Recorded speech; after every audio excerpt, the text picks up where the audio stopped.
Baltimore is brought to you by the Snyder Law Group.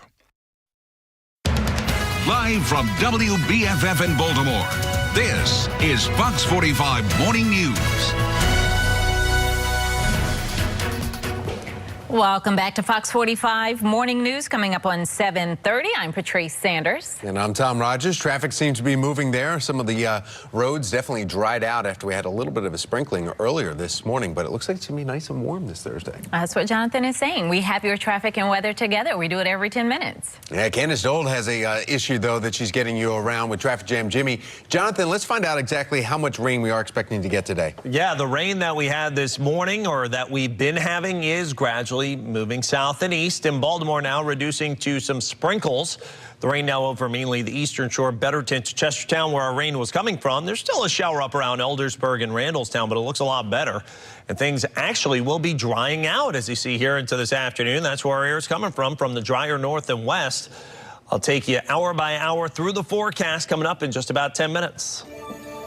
All right, thanks, Jonathan. We have two major issues working right now. One is on the Beltway, outer loop side of 695. Take a look at this. This is at Route 40 moving through Catonsville. A crash a little bit farther down between Frederick Road and Wilkins Avenue. They've had to shut down several lanes. If you can exit off at Green Spring Avenue, it's a better option. You need to avoid that west side stretch of the Beltway. The other issue is out along 95. I can show you a live look what's happening there. This is on the northbound side of 95, right near 198. We've had an accident with the vehicle fire, tractor trailers involved in this. Northbound side of 95 has been shut down for hours. You need to avoid that stretch on the northbound side. Southbound side is running heavy as well from 32. Stick with 29 instead. Back over to you.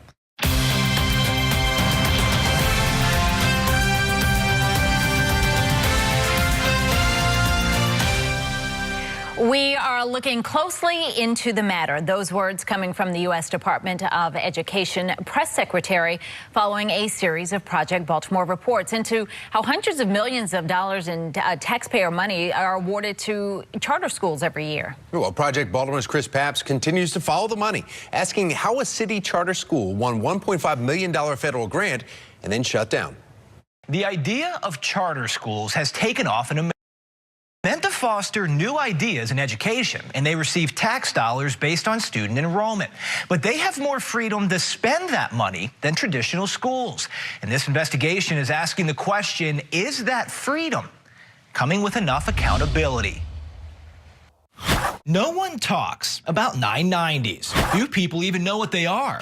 But Project Baltimore spent the last 5 months going line by line through years of 990s, filed by Dr. Cecil Gray, who runs a church and 2 charter schools in Baltimore City, and a foundation out of his home in Baltimore County. Dr. Gray? Hi. I'm Chris Papps with Fox 45.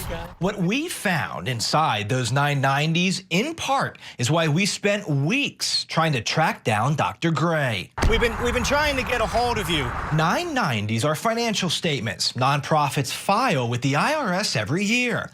The question is, who's checking them? A school will disclose things about its finances, but if there is no government agency with the power and resources to actually examine the disclosures, they're not very meaningful. Susan DeJarnett is a law professor at Temple University.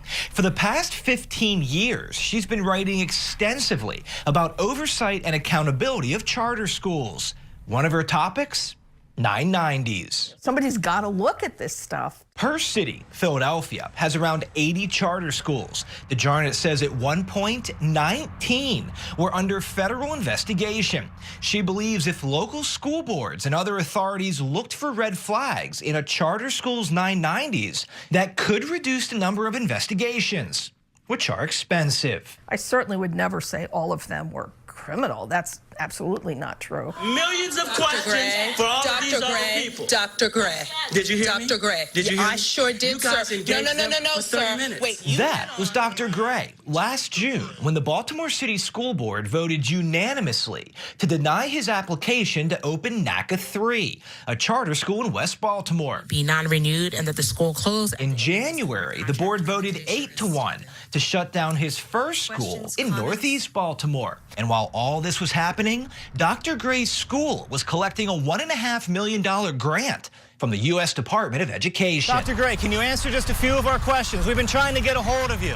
When Project Baltimore finally caught up with Dr. Gray, he wouldn't answer our questions about his grant, his school, his foundation, or his 990s. Here's a story the 990s tell that could raise some red flags. As we mentioned, Gray has a foundation, a school, and a church. His foundation is at his home.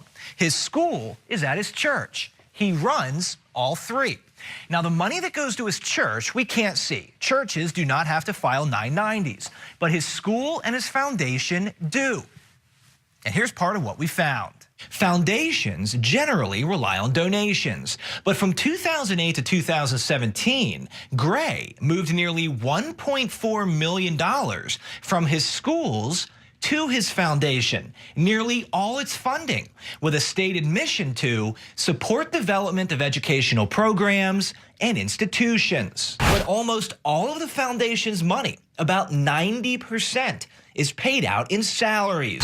Gray pays himself more than $126,000 a year.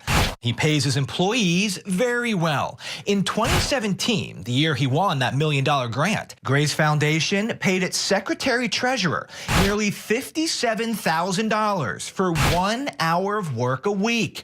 That comes out to $1,100 an hour. In 2014, 15, and 16, Gray paid a co-secretary an average of $37,000 for 5 hours of work a week, $142 an hour. We can't see that any money other than salaries in 2017 was actually spent on the foundation's stated mission, educational programs, or institutions. Does that surprise you? Sadly, no. City Schools declined an interview with Project Baltimore to discuss its charter review process, but told us 990s are not part of it. The U.S. Department of Education told us they don't look at them either. The Jarnett says if anyone would look at 990s, maybe a school on the verge of being shut down wouldn't get a $1.5 million federal grant. It may be that's all legitimate, but it's troubling. The possibility for misuse seems high. The Department of Education tells Fox 45 all grant applications go through a rigorous peer review process. But because of this investigation by Project Baltimore, the department is now looking to improve that process and how applications are reviewed and scored. And we want to hear from you. Do you have a follow the money story you want us to investigate? Call our hotline, send me an email, go to foxbaltimore.com to follow our progress. I'm Chris Pabst, and this is Project Baltimore.